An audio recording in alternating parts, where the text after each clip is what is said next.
Idumean, an Edomite, a descendant of Esau.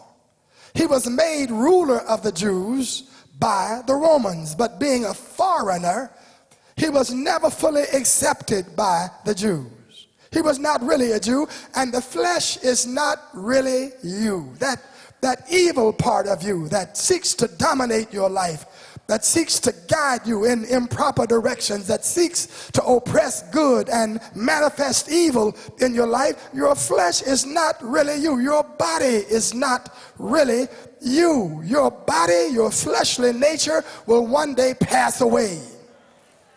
You will die. You will leave all of this behind, but your spirit and your soul will live on forever.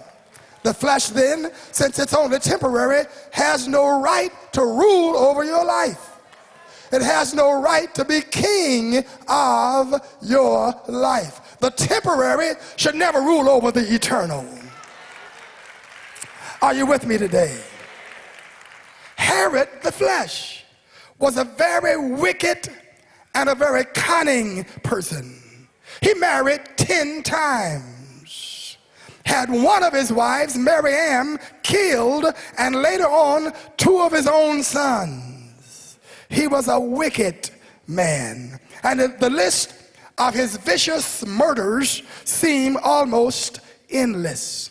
And the text informs us that when Herod learned of the birth of a king, of a Messiah, he and all who were in Jerusalem were troubled. They were very, very unhappy.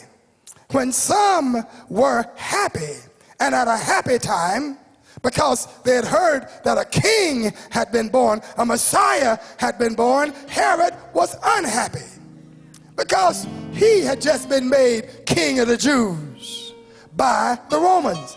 And this new person was called king of the Jews. And it seemed that Herod was about to be displaced, replaced.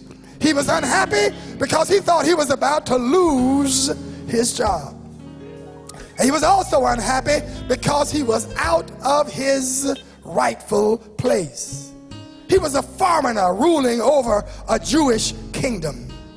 I know of a fellow who had a coach ticket for a particular flight, but somehow he just made up his mind he was going to sit in first class.